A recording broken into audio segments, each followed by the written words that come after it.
Okay, Nissan Navara, kalibre. Ayan. Issue nito, medyo angat na yung bumper niya. Kita niyo naman. Lalo na doon sa kabila. Lalo na dito. Ayan. Ayan yung angat niya. So, gusto ni bossing customer na lumapat yan, mas lumapat. So, ang gagawin natin dyan, nakita niya doon sa isa kong video, yung push button bumper clip. So, lalagyan natin yan dito ng push button bumper clip. Pakita ko lang sa inyo kung anong itsura nun. Okay, so ito yung itsura ng push button bumper clip. Ayan. So, ito yung pinakang push button niya, quick release. Ang kasama niya yung pin, tapos tornilyo, nut na G's. Ayan. Ayan yung kasama niya, mga boss. Tapos mga washer, syempre, dalawa. Bawat isang set niya, dalawang washer at dalawang nut. Ngayon, ang trabaho nito, ganito. Pag yan ay itinusok nyo ganon, yan, pakita ko sa inyo. Yan, makita nyo, papantay na yung push button niya. Ngayon, pagka yan ay i-release, ipupush nyo lang yung gitna. Yan, tutulak yan. Yan. Kita nyo. Yan. Tapos ipupush nyo lang yan. Yan. Makita nyo, lumubog. Pag yan ay ibinaon nyo, lulutang yung pinakang gitna niya. Yan. Ngayon, kung tatanungin nyo naman, baka pag nilaro ng bata, ay magre-release itong push button niya. Hindi yan mangyayari, mga boss. Hanggat yan ay nakabaon, ang bumper kasi natin nakalapat yan. Pag nakalapat yan, kahit pindutin niya ng ganyan, hindi niya mapipindot yan. Unless iangat nyo yung bumper at saka nyo siya hilahin ng papaganyan at ipush nyo siyang ganun. Saka lang siya makakakalas. Pero kung yan ay nakalapat ang bumper, nakatornilyo pa doon sa dulo, hindi nila yan mapipindot. Or hindi yan magre-release. Kahit pindutin nila, hindi yan magre-release. Okay? Ganun ang ano yan. Ang style ng quick release push button. Okay? So ngayon, i-ano ko na muna ito. Ikakalasin ko na muna yung bumper na yan. May mga tornilyuhan yan dyan eh. Pati doon. Okay? Kakalasin ko na muna.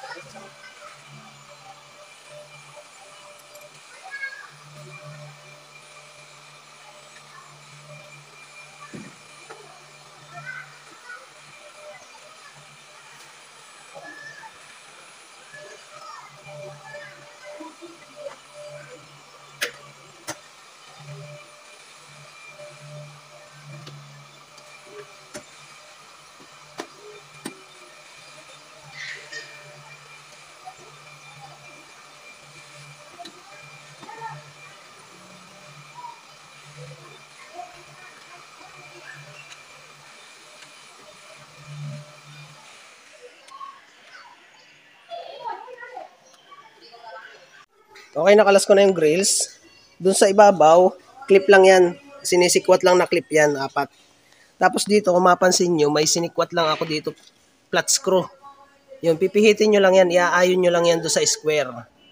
Yan, kung nakita nyo yan. Tapos dito sa baba, ganun din. Yan.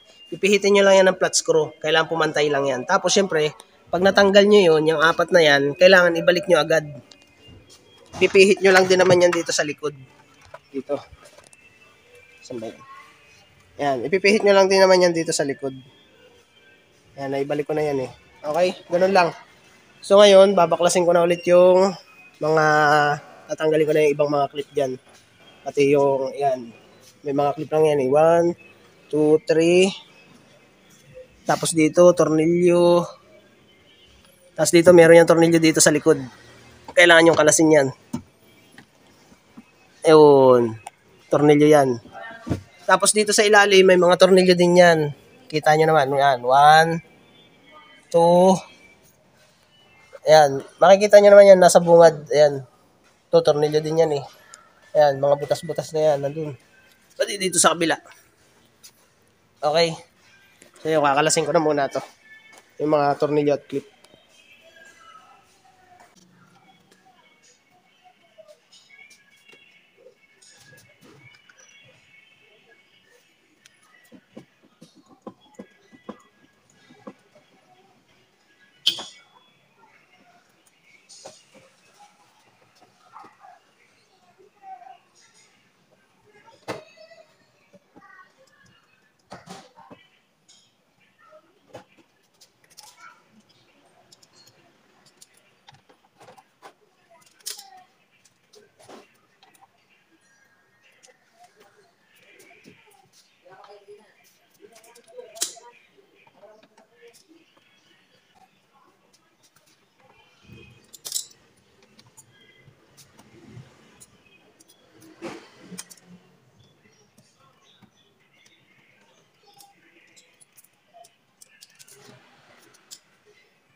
I-hold nyo yung outside.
Dito napansin ko, hindi ko mabuklat.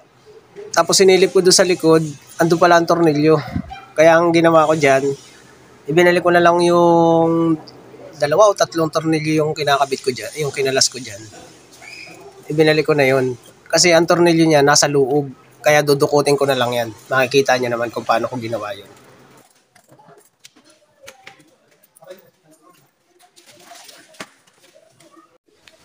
Yan, nakalas ko na mga boss yun sa ilalim. Bali, ang ano pala dito, ang tornilyo, dito 2. Okay. Yun dito, hindi ko na kinalas.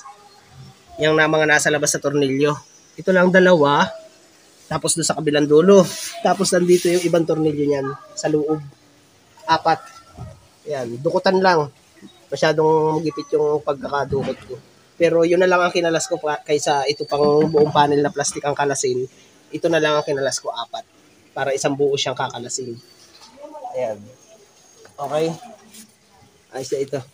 Pupulot ko na lang yung bumper.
Ayan, nakalas ko na mga boss.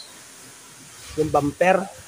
Ngayon, hanapan ko na lang yan kung saan ko ilalagay yung pinakampin ng push button clip natin. Okay? So dito, binabala ko, dito ko na lang ilagay. Katulad din doon sa ginawa kong Fortuner, pinaltan ko lang yan ng tornilyo. Yun nga, yung sa pin ng push button clip. Diyan ko na lang ilalagay yun.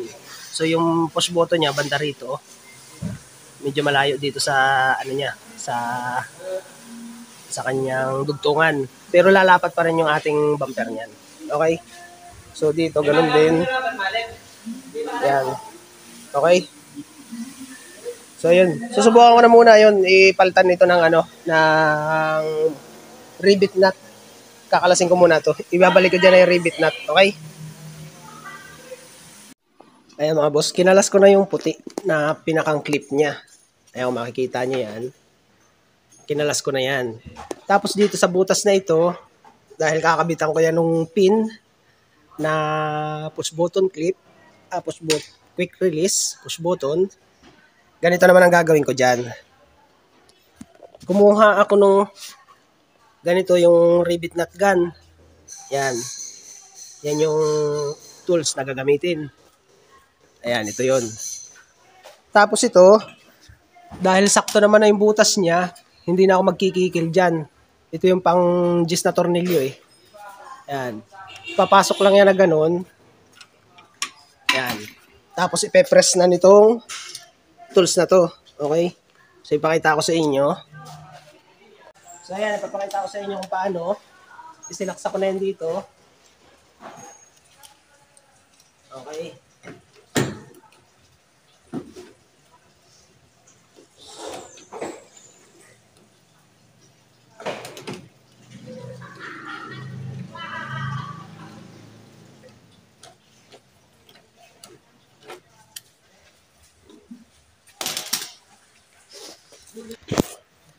Ayan, kung makita nyo, ganyan ang finish niyan.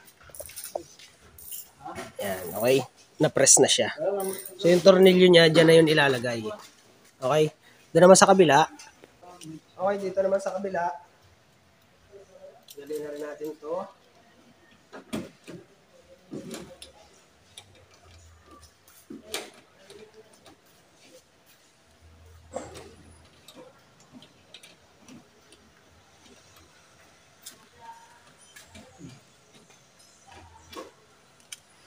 Dahil tapos na lahat, ayan, yan na yung finish niya. Okay? Tapos dito, kung mapapansin nyo, yan. Ang gagawin ko naman dito, palalakihin ko na yung butas niyan. Tapos itong nakausli na to, puputulin ko na yan. Okay? Tornilyo na ang ikakabit ko dito. Yan. Okay? Yan. So yun, puputulin ko na muna to, tapos ay palalakihin ko ng butas. Size ng gis na tornilyo. Okay? Yan. Yan mga boss, na tanggal ko na yung pinakang clip niya dito. Pang anong side ba ito? Left side, okay? Ayan, tapos pinalaki ko na yan ng dinrill ko na yan ng gis na size ng gis na tornilyo. Tapos yan, ganito ang itsura niyan. Pag sinalpak mo, yan, di nakasalpak na yan, oh. Ayan ang butas niyan. Okay, yung tornilyuhan niya, saktong-sakto yan doon. So, diyan ko na itatapat yung pin nung push button bumper clip. Okay? Doon naman sa kabila, so ito yon, may butas na rin yan. I-clip lang ulit natin, babalik natin yan ganyan. Ayan, yung butas niya, sakto-sakto lang din. Ayan, kung makita nyo. Okay? So, ayun. Iano ko na lang to. Ilalagay ko na lang yung pin ng push button clip. Tapos yun, isusukat ko na ulit yung bumper, tapos ay babakatan ko na para tapos na ako dyan sa bumper na yan. Okay? Yan mga boss. Ilalagay ko na yung yung pin, yung tornilyo. Yan yung pinakang pin. At isusukat ko na itong push button clip. Okay? So, paglalagay niyan, syempre, itutornilyo nyo lang yan ng ganyan. Okay? Kailangan may washer yan. Tapos, pag naitornilyo nyo na yan, tatansyahin nyo lang kung hanggang saan yung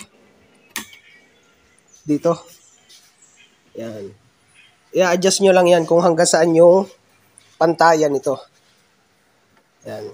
Ibebend ko pa yan ng kaunti. Pakita ko lang sa inyo.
Ayan, naikabit ko na mga boss yung pin nung push button clip.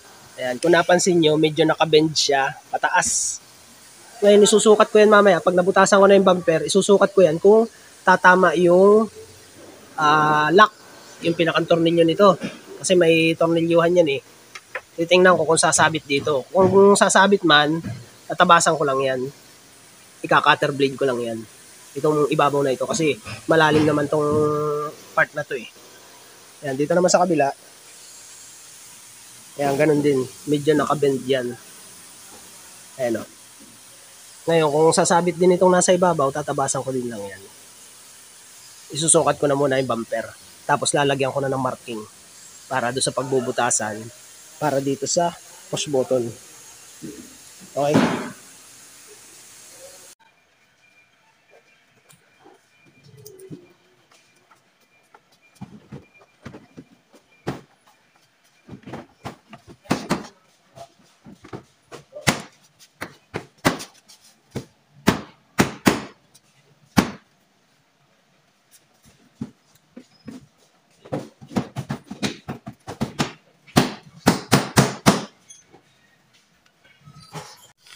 Kaya kung makita nyo mga boss, iniset ko yan ang pinaka-hapit niya.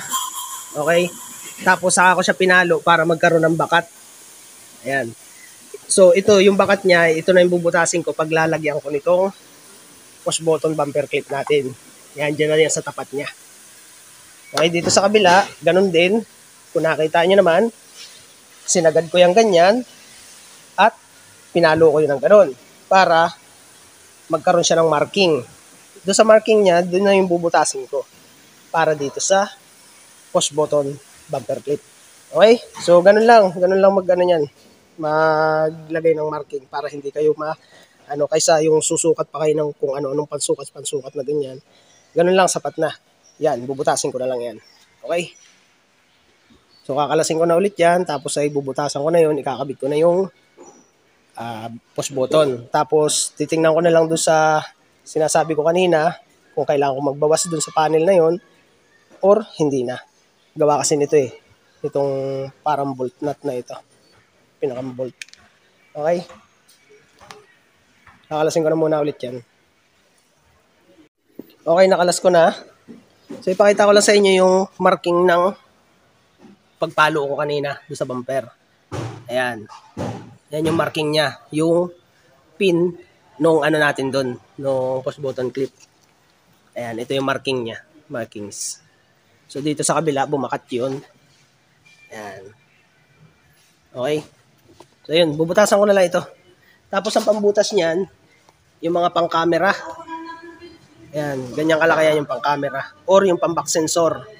Makikita nyo naman yan dun sa, isusukat nyo yan dun sa bilog nung loob nitong pinakang nut niya. Yan. Pag nakita nyo yan sakto lang, yan. Yan ang gamitin nyo. Meron kasing back sensor na malaki yung hulso niya eh. So, tatansyahin nyo rin. Baka kasi mapalaki ang butas, luwag naman yung ating push button bumper clip. So, ayun. Ito, sakto lang ito. Itong pambutas ko na ito. Ayan. Okay? Bubutasin ko na ulit ito. Bubutasin ko na yan. Okay?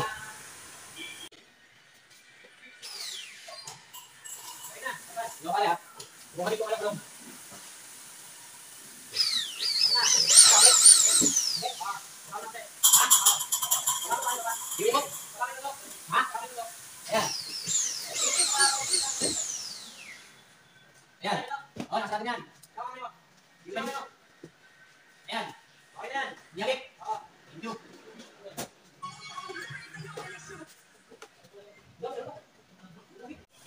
Okay. So, ayan, naibutas ko na. Nailagay ko na rin yung push button bumper clip. Ayan. So, dito sa kabila, ganun din. Ito yung sinasabi ko sa inyo, baka tumukod dun sa plastic. So, susukatin ko muna yan. Tapos kung tumukod, ay di tatabasin ko yung plastic dun, yung puti. Dun. Okay?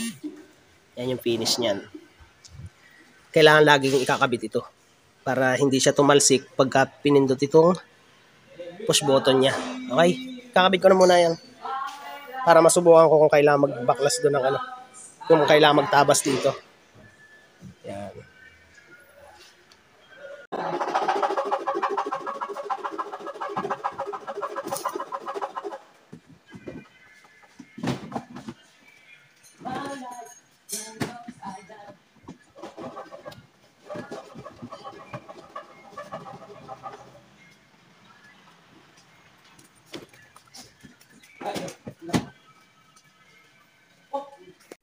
Yan, sinubukan kong isalpak, pero hindi siya bumabaon.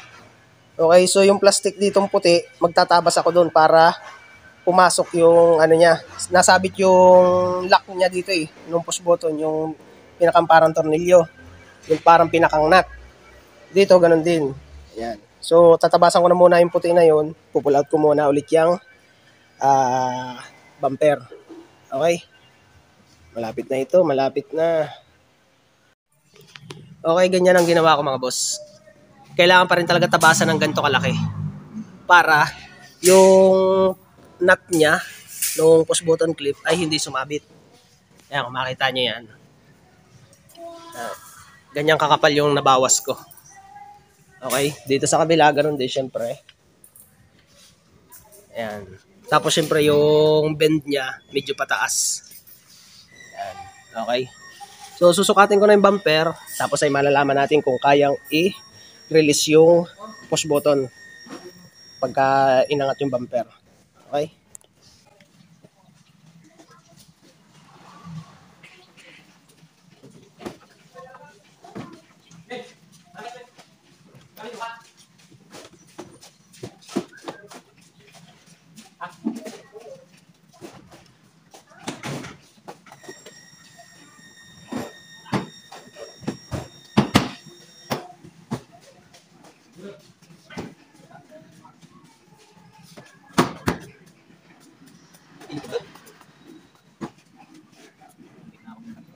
Okay, ganito naman pagkakakalasin ng push button natin.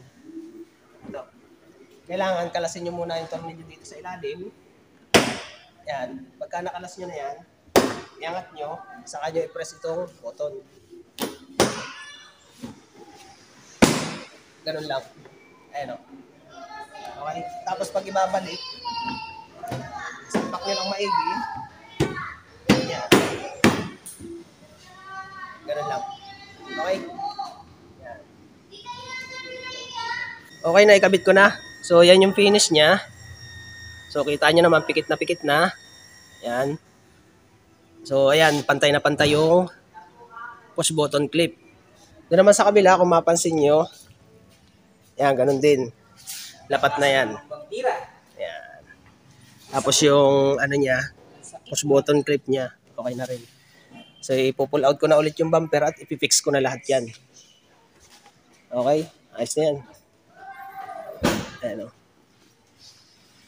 So, yun. Pull out ko na ulit ito. Tapos ay bubuuhin ko na lahat. Pati yung bushwhacker ilalagay ko na rin.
Yan mga boss, ayos na. Naikabit ko na yung bumper, pati yung push button clip.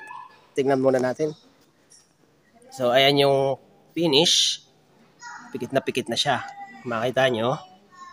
Yan. Okay. Sa malayo. Doon naman sa kabila. Yan. Okay. So, kung makikita nyo kanina, angat na angat yan. So, ngayon, yan ang finish niya. Okay. So ito, paayos ko lang ito, pahuhugasan ko lang yung bumper. Nahugasan na kasi yung buong body niyan eh. Ay paayos ko na lang yung ano niyan, yung linis. Puro kapit ng aking kamay eh. So kung makikita nyo yung bumper push button, yung bumper clip, ayan. Pantay na siya. So kung nakita nyo naman kung paano siya kalasin, hindi siya basta makakalas mga boss kung pipindutin lang dito. Makakalas lang yan kung kakalasin mo yung tornilyo dito at hihilahin mo siya para mag-release. Okay? So dito ganun din, kailangan kalasin yung tornilyo dito, hilahin, at saka siya i-push button para mag-quick release siya. Okay? Ayan o. Okay? Ganun ang style niyan pagkakalas. Pero hindi siya magre-release. Yan, kahit pindot-pindutin. Yan, okay? Yan. So ayun, tapos na to. Okay na, ikakabit ko na lang yung ano niyan, yung ilaw. Okay? Nissan Navara. Installation ng push button bumper clip. Okay? Thank you, thank you.